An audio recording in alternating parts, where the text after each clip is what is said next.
नमस्कार दोस्तों, आप देख रहे हैं एमबीटी न्यूज सी। दोस्तों, तानाशाही हमेशा नहीं चलती है। इसका रहस्य कहीं न कहीं जे कि छुपा रहता है। दोस्तों, जिस प्रकार से मेयर का चुनाव चंडीगढ़ में जे कि हुआ और उसके ऊपर जे कि जो भी धांधली हुआ, उसका आज पर्दाफाश जे कि हो गया और मोदी जी चारों तरफ से जे कि घिर चुके हैं। इसके विषय में मैं आपसे जे कि बात करूं और मैं आपको जे कि बोलूं, लेकिन आप इतना जे कि बुर्बक भी नहीं है और इतना जे कि नासमझ भी नहीं है कि यह सब चीजें नहीं जानते हैं। आप जानते हैं, फिर भी आपको जे कि लोग बरगलाने का, आपको इधर से उधर जे कि घुमाने का प्रयास तमाम जे कि लोग करते हैं। दोस्तों, आप लोग को मालूम होगा कि जब चुनावी बॉन्ड को बैन करने का आदेश सुप्रीम कोर्ट ने दिया, एक बार नहीं दूसरी बार जी के आदेश जारी किया गया, नरेंद्र मोदी को बौखलाहट सामने आ गई। और कहा जाता है ना कि किसी राजा का प्राण एक तोता में बसता है, ठीक उसी प्रकार यह जे कि बीजेपी एंड कंपनी का प्राण धर्म के अंदर जे कि बसती है। जब सुप्रीम कोर्ट ने आदेश जारी कर दिया कि चुनावी बॉन्ड, इलेक्ट्रिकल बॉन्ड जे कि बंद होना चाहिए, बैन होना चाहिए, तुरंत जे कि मोदी जी का जे कि भाषण जे कि सामने आया और उनका बयान सामने आया। वह कृष्ण जी को जे कि लेकर के लपेटे में आ गए और सबसे बड़ी बात जे कि उन्होंने लोगों के सामने रख दिया कि कहीं ना कहीं धर्म के नाम पर जो कृष्ण भगवान को भोग लगाने के लिए जो पैसा दिया जाता है, उसे ये लोग चुनावी बॉन्ड कहते हैं। इस पर आपकी क्या राय है? क्या भगवान को भोग लगाने की जो प्रसाद दी जा रही है, प्रसाद के रूप में जो चंदा दिया जा रहा है, उससे चुनावी बॉन्ड को क्या लेना देना है? मोदी जी इस प्रकार से बयान क्यों दे रहे हैं? इस पर आप अपना राय हमें जरूर बताएं। और दूसरी बात कि दोस्तों, आप हमारे चैनल को विजिट करें तो हमारे चैनल को सब्सक्राइब जरूर करें।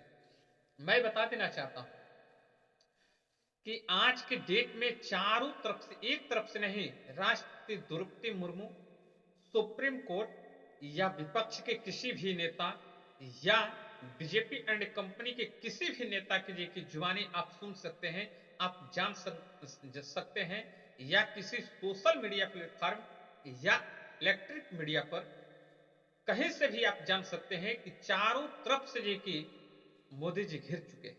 और वह बौखलाहट इतनी जोर पकड़ लिया है कि कल के डेट में सुप्रीम कोर्ट ने एन मसीह को, मिस्टर मसीह, जो चंडीगढ़ मेयर चुनाव में धांधली के रूप में जो जो वोट पड़ा था, बैलेट पेपर से चुनाव हुआ था और उसमें 8 मत पत्र पर फर्जी सिग्नेचर करके उस वोट को खराब किए, उनको जो कि खरी कोटी सुप्रीम कोर्ट ने अपने सामने खड़ा करके जो कि उनसे जो कि सवाल जवाब किया। और उसी चीज को लेकर के आज सबसे जो कि बड़ी बहस जो कि हो रही है कि सुप्रीम कोर्ट कब जो है कि चंडीगढ़ मेयर का दोबारा चुनाव जो कि करा रही है। आपको जानकारी होना चाहिए कि मेयर का चुनाव दोबारा जो कि होने जा रहा है चंडीगढ़ में।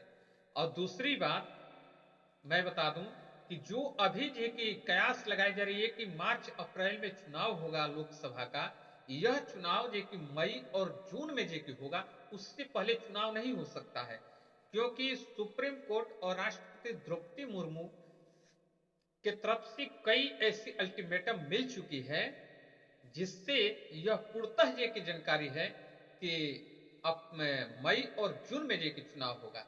क्योंकि उससे पहले जितना चुनावी बॉन्ड, जितना चंदा जे की मिला था, उसका हिसाब देना पड़ेगा मोदी जी को।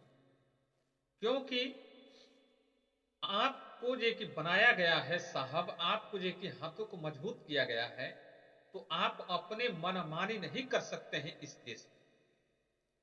क्योंकि यहां लोकतंत्र है और लोकतंत्र की हत्या, सुप्रीम कोर्ट ने इस बात को मान चुका है कि लोकतंत्र का हत्या हो रहा है बीजेपी सरकार में।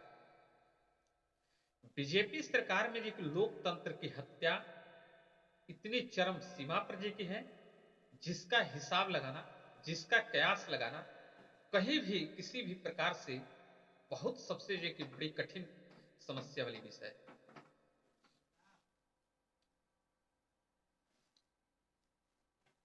इलेक्ट्रिकल बॉन्ड और चुनावी बॉन्ड जिस प्रकार से बंद करने का आदेश दिया गया है, बौखलाहट सामने है। और आप लोग देख सकते हैं कि जल्द से जल्द ईवीएम बैन होने का आदेश जारी कर दिया गया है। 18 मार्च को ईवीएम पर सबसे बड़ी बहस सुप्रीम कोर्ट में होने जा रही है और ईवीएम बैन हो जाएगा, इसकी पूर्णतः गारंटी और सारे सबूतों के साथ सुप्रीम कोर्ट उस पर सुनवाई करने जा रहा है। और दूसरी बात, जो चुनावी बॉन्ड की वजह से सुप्रीम कोर्ट ने आदेश सुनाया था कि जितने भी चंदा जे की मिले थे उसको जे की वापस कर दिया जाए। और सबसे बड़ी ये की समस्या खड़ी हुई थी बीजेपी के पास कि हम नहीं वापस कर सकते हैं, दूसरा कानून ला करके और ये कि लोगों को आंखों में धूल झोंकने का काम जो कि हो रहा है, यह समय सीमा समाप्त करने का आदेश सुप्रीम कोर्ट कर रहा है। और बीजेपी के लोग दूसरा कानून लाकर के उसे बचाने का, उसे रोकने का प्रयास कर रहे हैं। यह भी समय सीमा समाप्त हो गया है। और 13 मार्च को नरेंद्र मोदी जी इस्तीफा देने जा रहे हैं। आप लोग को जानकर इस बात की हैरानी होगी कि अभी तो किसी प्रकार की बहुत बड़ी सुनवाई नहीं हुआ, लेकिन उससे पहले क्यों इस्तीफा देने की बात आ गई, तो इसके पीछे भी जो रहस्य होगा सामने तो आ ही रहा है और आएगा ही। आप इस बात को जान भी लें कि 13 मार्च को इस्तीफा देने जा रहे हैं नरेंद्र मोदी जी और 18 मार्च को ईवीएम पर सुनवाई होगा सुप्रीम कोर्ट में। और उससे पहले मेयर का जो चुनाव जो कि चंडीगढ़ में हुआ है, वह चुनाव रद्द करा करके दोबारा इलेक्शन कराने की बात कही गई है। अब तो जो है कि पहली बार 2014 से पहली बार इतनी बड़ी मुश्किल में बीजेपी के लोग, बीजेपी के अधिकारी और बीजेपी के कार्यकर्ता फंसते नजर आए और फंसेंगे भी। हमें कहना है कि आप बताएं कि जब ईवीएम सुरक्षित है, ईवीएम सही है, ईवीएम के खिलाफ जब विपक्ष के लोग हल्ला बोल कर रहे हैं, जब जे कि सुप्रीम कोर्ट में याचिका पर याचिका लगा रहे हैं और आपके नजरों में, सुप्रीम कोर्ट के नजरों में और जे कि जनता के नजरों में ईवीएम गलत है, तो फिर ईवीएम को पक्ष में रखने की जरूरत कहां से पड़ गई कि ईवीएम पूर्णतः सुरक्षित है, ईवीएम को रहना चाहिए। अब हम तो नहीं कह सकते हैं, लेकिन बहुत ऐसे जो कि बीजेपी भक्त हैं जो याचिका दायर कर रहे हैं, याचिका दायर कर चुके हैं कि ईवीएम सुरक्षित है, ईवीएम के खिलाफ जो भी व्यक्ति आवाज उठाएगा हम उनके खिलाफ जो कि सुप्रीम कोर्ट में याचिका दायर करेंगे और ये कि ईवीएम को बचाने का प्रयास करेंगे। तो देश की जनता ईवीएम के खिलाफ ही ईवीएम को समाप्त करना चाहती है, जबकि ईवीएम बीजेपी नहीं लाई थी, ईवीएम कांग्रेस ने लाया था और कांग्रेस का लाया हुआ सब चीज जो कि गलत है, तो ईवीएम भी गलत है, ईवीएम नहीं रहना चाहिए देश में, सभी लोग का कहना है। तो बीजेपी के कुछ ऐसे लोग को क्यों जो कि खटक रही कि ईवीएम जो कि नहीं हटना चाहिए, ईवीएम रहना चाहिए, ईवीएम से चुनाव होना चाहिए। जब सबका साथ सबका विकास की नारा लगती है, सबका साथ सबका विकास पर की बात होता है, तो ईवीएम भी सब लोग मिलकर क्यों नहीं हटाना चाहते हैं, जब कांग्रेस का जो लाया हुआ चीज। ईवीएम से आप धांधली नहीं कर रहे हैं तो फिर ईवीएम को रखने की जरूरत क्या है। और ईवीएम तो ईवीएम, आप बैलेट पेपर से जब चुनाव हो रहा है उसमें भी आप धांधली करा दे रहे हैं। 8 वोट पर सुप्रीम कोर्ट में साफ साफ एन मसीह ने जी की जो चंडीगढ़ मेयर में जी की पीठासीन अधिकारी थे, उन्होंने साफ साफ जी की कहा है कि हमने 8 बैलेट पेपर पर एक्स का निशान लगा करके और जे कि वोट को समाप्त करने का प्रयास किया और हमने किया भी। ये भी बात जब कबूल कर रहे हैं, फिर भी जी कि ऐसे लोग जी कि क्यों सपोर्ट कर रहे हैं कि चुनाव सही हुआ।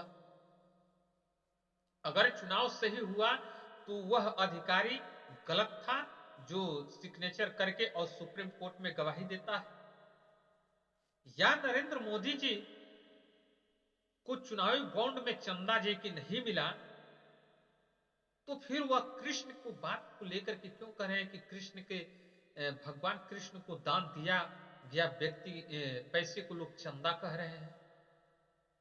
चंदा न कहें तो फिर ये कि क्या कहें, और चंदा मिला है तो उसका नाम क्यों नहीं उजागर हो रहा है।